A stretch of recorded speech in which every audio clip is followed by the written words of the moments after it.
जय हिंद दोस्तों, कैसे आप सब। मैं आशीष और आप देख रहे हैं मेरा YouTube channel Aadya fact and tech. दोस्तों इसमें बताने वाले हैं आपको दिव्यांग जन सशक्तिकरण विभाग द्वारा जारी मोटराइज्ड साइकिल के बारे में, जो यहाँ पे विकलांग लोगों को यहाँ पे सरकार द्वारा दी जाती है। इसी बारे में हम लोग इस वीडियो में बात करने वाले हैं। दोस्तों इस वीडियो में आपको बताने वाले हैं जितने भी हमारे विकलांग साथी हैं किस प्रकार से मोटराइज्ड ई साइकिल का यहाँ पे ऑनलाइन आवेदन करेंगे और किन किन लोगों को ये साइकिल प्राप्त होने वाली है, सारी बातें हम इस वीडियो में आपको बताने वाले हैं। वीडियो शुरू करने से पहले हमारी आपसे गुजारिश है कि यदि आप हमारे चैनल पर नए हैं तो प्लीज़ हमारे चैनल को सब्सक्राइब कर लें तथा बेल आइकन को दबाना ना भूलें, ताकि हमारी वीडियो की नोटिफिकेशन आप तक निरंतर पहुँचती रहे। तो चलिए वीडियो शुरू करते हैं। इसके लिए आपको क्या करना होगा कि आपको जो दिव्यांग सशक्तिकरण विभाग की वेबसाइट है उस पर आपको आना होगा। इस वेबसाइट का लिंक मैं आपको डिस्क्रिप्शन बॉक्स में भी दे दूँगा, लेकिन ऊपर से आप यहाँ से इसको नोट भी कर सकते हैं। जैसा कि यहाँ पे देख रहे हैं यूपी,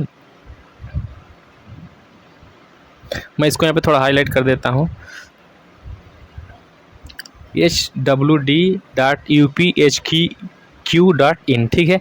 इस वेबसाइट का लिंक ये है। यहाँ से जैसे इस पर क्लिक करेंगे आप तो आपके सामने इस प्रकार इंटरफेस देखने को मिलेगा। ऊपर आपको दिव्यांगजन सशक्तिकरण विभाग उत्तर प्रदेश सरकार देखने को मिलेगा, ठीक है। उसके बाद यहाँ पे देखेंगे तो बहुत सारे ऑप्शन आपके सामने ओपन हो क्या है, जैसे कि योजना के बारे में पढ़ें। ऑनलाइन आवेदन के लिए यहाँ क्लिक करें, आवेदक लॉगिन, जनपद कार्यालय, मंडल कार्यालय लॉगिन, मुख्य कार्यालय लॉगिन, ठीक है। सबसे पहले हम जान लेते हैं कि इस योजना के बारे में। दोस्तों इसके लिए क्या करना होगा, आपको जो यहाँ पे लिंक दिख रहा है योजना के बारे में पढ़े वाले ऑप्शन पर क्लिक करना होगा और वहाँ से आपको विस्तारपूर्वक इस योजना के बारे में पढ़ सकते हैं। चलिए मैं आपको थोड़ा थोड़ा पढ़ के यहाँ पे बता देता हूँ कि कौन कौन लोग इसके लिए ऑनलाइन आवेदन कर पाएंगे। ऑनलाइन आवेदन करने से पहले यहाँ पे आपको कुछ टॉपिक मैं यहाँ पे बात आपको बताना चाहूँगा जो यहाँ पे बहुत ही नेसेसरी। सबसे पहले हम जान लेते हैं कि कौन कौन इस योजना के लिए ऑनलाइन आवेदन कर सकता है। वैसे विकलांग भाई जिनकी यहाँ पे विकलांगता प्रतिशत 80 या उससे अधिक होगी वो लोग ही इस योजना के अंतर्गत अप्लाई कर पाएंगे। साथ साथ यहाँ पे कुछ बीमारियों से संबंधित व्यक्ति, जैसे यहाँ पे जैसे हीमोफीलिया हो गया, मतलब ऐसी बीमारी जिसमें उनका नीचे का जो अंग है वो पूरी तरीके से काम नहीं करता है, वे लोग इस योजना के अंतर्गत ऑनलाइन आवेदन के लिए पात्र होंगे, ठीक है। उसके बाद हम लोग बात कर लेते हैं एज की। तो यहाँ पे एज क्राइटेरिया जो रखा गया है कम से कम 16 वर्ष होनी चाहिए, 16 वर्ष या फिर उससे अधिक होना चाहिए, ठीक है। वो लोग ही इस योजना के अंतर्गत अप्लाई कर पाएंगे। और साथ साथ जो उनका आय होगा, वार्षिक आय होगी, वो 1,80,000 से ज़्यादा नहीं होनी चाहिए, ठीक है। वो लोग इस योजना के अंतर्गत अप्लाई कर पाएंगे। और अब हम लोग जान लेते हैं कि इस योजना को लाने का मुख्य उद्देश्य यही है कि जो हमारे विकलांग भाई हैं जो अपनी विकलांगता के कारण समाज की मुख्य धारा से नहीं जुड़ पाते हैं, उनको यहाँ पे आर्थिक और सामाजिक स्थिति को यहाँ पे सुधार करना है, ठीक है। इस योजना के अंतर्गत जो भी विकलांग व्यक्ति हैं उनको यहाँ पे एक अनुदान की राशि मिलती है। जैसे यहाँ पे जो अनुदान की मैक्सिमम राशि है 25,000 तक निर्धारित है। जैसे कि यहाँ पे आपकी जो मोटराइज्ड साइकिल होगी 25,000 तक होगी तो यहाँ पे आपको ठीक है। यदि उससे ज़्यादा होती है तो जो उससे एक्स्ट्रा की जो राशि होगी आपको यहाँ पे लाभार्थी को खुद ही वहन करनी होगी। अब हम लोग देखते हैं किस प्रकार से आपको अप्लाई करना है। दोस्तों अप्लाई करने के लिए आपको ऑनलाइन आवेदन वाले ऑप्शन पे आपको क्लिक करना है। पहले आपको यहाँ पे ऑनलाइन आवेदन के लिए यहाँ क्लिक करें वाले ऑप्शन पे क्लिक करके सबसे पहले आपको यहाँ पे अपना फॉर्म फिलअप करना है और रजिस्ट्रेशन करना है, ठीक है। उसके बाद यहाँ पे आवेदक लॉगिन वाले ऑप्शन पे क्लिक करके आपको अपना फॉर्म कंप्लीट करना है। तो चलिए हम लोग पहले यहाँ पे रजिस्ट्रेशन कर लेते हैं, उसके बाद आय की प्रक्रिया को आपको दिखाते हैं। ऑनलाइन आवेदन के लिए आपको यहाँ क्लिक करे वाला ऑप्शन पर आपको क्लिक करना है। दोस्तों जैसे ही हमारे में रजिस्ट्रेशन फॉर्म ओपन हो गया है तो उसके बाद आपके सामने इस प्रकार के पॉपअप ओपन हो गया है। तो यहाँ पे आवेदन करने से पहले आपको निम्न सावधानी बरतनी है। जैसे कि यहाँ पे आवेदक को यहाँ पे निम्नलिखित प्रमाण पत्र यहाँ पे पोर्टल पे अपलोड करने होंगे। जैसा कि यहाँ पे दिया गया है, यहाँ पे 5 प्रमाण पत्र दिया गया, जैसे दिव्यांगता का प्रमाण पत्र, दूसरा निवास का प्रमाण पत्र, आय का प्रमाण पत्र, आधार या फिर अन्य डॉक्यूमेंट जो इनकी आईडी को वेरीफाई करते हों, पहचान को वेरीफाई करते हों। साथ ही यहाँ पे जाति का प्रमाण पत्र, यदि आप जनरल कैटेगरी से आते हैं तो आपको यहाँ पे आपको जाति प्रमाण देने की आवश्यकता नहीं होगी। साथ साथ यहाँ पे आपको जो भी दिव्यांग व्यक्ति हैं उनकी यहाँ पे फ़ोटो और सिग्नेचर को अपलोड करना अनिवार्य है, ठीक है। उसके बाद आपको नीचे कुछ इंस्ट्रक्शन और भी दिए गए हैं, आप इनको ध्यानपूर्वक पढ़ लेंगे, ठीक है। उसके बाद हम लोग यहाँ पे आई एग्री वाले ऑप्शन पे क्लिक करेंगे और अप्लाई ऑनलाइन वाले ऑप्शन पे टैप कर देंगे। सबसे पहले यहाँ पे जो प्रार्थी हैं, जो भी लाभार्थी हैं जो यहाँ पे मोटराइज्ड साइकिल के लिए आवेदन करना चाहते हैं, उनका यहाँ पे आपको नाम लिखना होगा।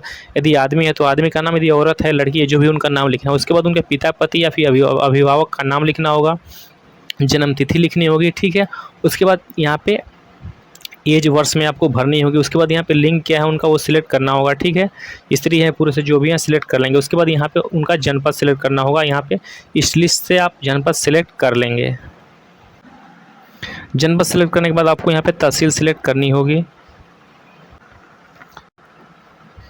इस लिस्ट से आप अपना जनपद यहाँ पे सिलेक्ट कर लेंगे। जो भी बेनिफिशियरी होंगे, जो भी लाभार्थी है, उनको अपना जनपद सिलेक्ट कर लेना। उसके बाद यहाँ पे उनको तहसील सेलेक्ट करनी है, ठीक है।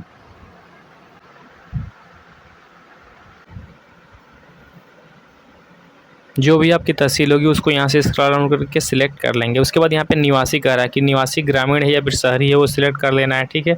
उसके बाद उनका ब्लॉक क्या है, जो भी ब्लॉक होगा उसको यहाँ से आप टैप करके सिलेक्ट कर लेंगे, ठीक है। उसके बाद उनकी ग्राम पंचायत क्या होगी, जो भी ग्राम पंचायत होगी यहाँ से आप सिलेक्ट कर लेंगे। उसके बाद पंचायत के नाम सेलेक्ट करने के बाद आपको इनके ग्राम का नाम आपको यहाँ पे सिलेक्ट करना होगा, क्योंकि एक पंचायत के अंदर बहुत से ग्राम होते हैं, तो जो भी ग्राम आपका होगा सिलेक्ट कर लेना है। उसके बाद यहाँ पे नए पंचायत का नाम आपको लिखना है, डाकघर यहाँ पे आपको टाइप कर देना है, ठीक है। उसके बाद मकान नंबर, गली, लोकेलिटी, ठीक है, मतलब इन कॉलम में आपको एड्रेस फिलअप करना है। उसके बाद यहाँ पे आपको पूरा पता टाइप करना है, पिन कोड इंटर करना है, और जो भी लाभार्थी है उनका यहाँ पे एक मोबाइल नंबर लिखना है, ठीक है। उसके बाद आपको यहाँ पे कैटेगरी अर्थात जाति सिलेक्ट करनी है। जो भी आपकी जाति जनरल कैटेगरी है तो जनरल कैटेगरी, यदि आप जनरल कैटेगरी सेलेक्ट करते हैं यहाँ तो आपको जाति प्रमाण पत्र देने की आवश्यकता नहीं होगी, ठीक है। जो भी कैटेगरी होगी यहाँ सिलेक्ट कर लेंगे, ठीक है। उसके बाद यदि आप जाति जनरल कैटेगरी के छोड़कर कोई और जाति सिलेक्ट करते हैं तो आपको यहाँ पे जो लाभार्थी हैं यदि वो किसी और जाति से बिलोंग करते हैं तो उनको अपने जाति प्रमाण पत्र का आवेदन क्रमांक और साथ ही जाति प्रमाण पत्र का क्रमांक यहाँ पे आपको इंटर करना होगा। उसके बाद कह रहा है कि आप प्रार्थनी अल्पसंख्यक है, यदि हैं तो हाँ कर देंगे, नहीं तो नहीं कर देंगे, ठीक है। उसके बाद कह रहा है कि प्रार्थनी का व्यवसाय क्या है, यदि बेरोजगार है तो बेरोजगार सिलेक्ट कर देंगे, ठीक है, या फिर कोई काम कर रहे हैं तो सिलेक्ट कर देंगे, ठीक है। आप अपने इसमें से ऑप्शन के अनुसार सिलेक्ट कर लेंगे, ठीक है। उसके बाद यहाँ पे प्रार्थनी के व्यवसाय का पूरा विधि, प्रार्थनी कोई काम करता है, प्रार्थी कोई काम करता है तो उसके व्यवसाय के यहाँ पे विवरण आपको देना होगा, ठीक है। उसके बाद प्रार्थनी की मासिक आय क्या है, ठीक है, मतलब वो लोग कितना कमा लेते हैं महीने का। उसके बाद यहाँ पे उनका आधार नंबर आपको देना होगा। उसके बाद वहाँ पे निवास की अवधि, मतलब कितने वर्षों से यहाँ पे उत्तर प्रदेश में वो लोग निवास कर रहे हैं। उसके बाद सरकार के देय अनुदान के अतिरिक्त धनराशि का स्रोत, जैसे कि लाभार्थी की जो मोटराइज साइकिल होगी यदि उसकी राशि 25,000 से अधिक होती है तो जो एक्स्ट्रा पैसा होगा वो लाभार्थी किस प्रकार से देगा, उसी आय का स्रोत आपको यहाँ पे लिखना है। उसके बाद प्रार्थी की दिव्यांगता का प्रतिशत आपको यहाँ पे 80% से ज़्यादा ही होना चाहिए, वो लोग ही इसके लिए अप्लाई कर पाएंगे। तो यहाँ पे आपको 80 या फिर उससे ज़्यादा ही वाले ही यहाँ पे आपको सिलेक्ट टाइप करना है, ठीक है। उसके बाद यहाँ पे आपको कुछ डॉक्यूमेंट, जैसा कि मैंने वीडियो के शुरू में बताया था, सबसे पहले आपको यहाँ पे दिव्यांगता का प्रमाण पत्र अपलोड करना होगा। उसके बाद यहाँ पे दूसरे नंबर पे है निवास प्रमाण पत्र, ठीक है, जो तहसील से बनता है। उसके बाद यहाँ पे आय प्रमाण पत्र भी तहसील से बन जाती है। उसके बाद कोई आईडी या फिर आधार कार्ड जिसमें से आपकी पहचान वेरीफाई हो। उसके बाद जाति प्रमाण पत्र और अन्य नीचे में यहाँ पे आपको देना होगा शैक्षिक संस्थान द्वारा दिया गया प्रमाण। यदि कोई स्टूडेंट इस योजना के अंतर्गत अप्लाई करता है तो यहाँ पे उसको यहाँ पे शैक्षिक प्रमाण पत्र भी अपलोड करने हैं। उसके बाद यहाँ पे जो लाभार्थी हैं उनकी यहाँ पे फ़ोटो अपलोड करनी होगी और यहाँ पे उनको सिग्नेचर भी अपलोड करना होगा, ठीक है। यदि लाभार्थी अनपढ़ है तो यहाँ पे उनके अंगूठे का निशान यहाँ पे अपलोड करना होगा। उसके बाद यहाँ पे चेक मार्क पे क्लिक करके सबमिट वाले ऑप्शन पे उनको क्लिक करना होगा। जैसे वो लोग इस ऑप्शन पे क्लिक करते हैं उनके रजिस्टर्ड नंबर पे एक आईडी और पासवर्ड चला जाता है। उसी आईडी और पासवर्ड को डाल करके यहाँ पे उन्हें अपना फॉर्म यूजर लॉगिन, मतलब आवेदक लॉगिन ऑप्शन का उपयोग करके अपना कंप्लीट करना होता है। चलिए हम लोग पीछे जाते हैं और दिखा देते हैं किस ऑप्शन से उनको अपना फॉर्म कंप्लीट करना होता है। जैसे ही हम होम पेज पे आते हैं तो आपको ऊपर की तरफ ही यहाँ पे आवेदक लॉगिन का ऑप्शन देखने को मिल जाता है। जैसे कि मैं यहाँ पे आपको दिखा भी देता हूँ, यहाँ पे आवेदक लॉगिन ऑप्शन का उपयोग करके यहाँ पे आवेदक को अपना फॉर्म यहाँ पे कंप्लीट करना है, ठीक है। जो उनके मोबाइल पे आईडी और पासवर्ड आया हो उसी के माध्यम से आपको यहाँ पे इस लिंक पे लॉगिन करना है और अपने फॉर्म को यहाँ पे पूरी तरीके से कंप्लीट करना है। चलिए हम लोग इस लिंक पे क्लिक कर देते हैं। हमारा लॉगिन का फॉर्म यहाँ पे सक्सेसफुली ओपन हो चुका है। यहाँ पे देखेंगे तो यहाँ पे आपको इंस्ट्रक्शन दिए गए हैं लॉगिन करने से पूर्व। यहाँ पे आपको ध्यानपूर्वक अपना यूजर नेम, पासवर्ड और कैप्चा को फिल करना है, ठीक है। उसके बाद आपको यहाँ पे जैसे आप फॉर्म फिलअप, आपको यहाँ पे लॉगिन बटन पे आपको क्लिक कर देना है, ठीक है। उसके बाद आपको क्या करना है कि यहाँ पे और दे रहा है कि यदि आप अपना पासवर्ड भूल जाते हैं तो आप लिंक फॉरगॉट पासवर्ड वर्क का लिंक का उपयोग करके आप अपना पासवर्ड यहाँ पे रीसेट कर सकते हैं, ठीक है। यदि आपने पहले से यहाँ पे लॉगिन रजिस्ट्रेशन नहीं किया है तो आप पीछे जो मैंने आपको प्रोसेस बताई थी उस ऑप्शन का उपयोग करके आप यहाँ पे पोर्टल पर रजिस्ट्रेशन कर सकते हैं और अपना आईडी और पासवर्ड क्रिएट कर सकते हैं।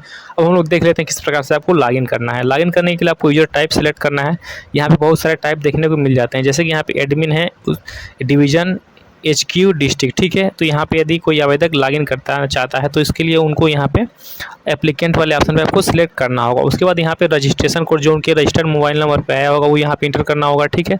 उसके बाद मोबाइल नंबर जैसे कि या फिर पासवर्ड कर सकते हैं यहाँ पे, उसको इंटर करके कैप्चा को फिल करना है और लॉगिन वाले ऑप्शन पे क्लिक कर देना है, ठीक है।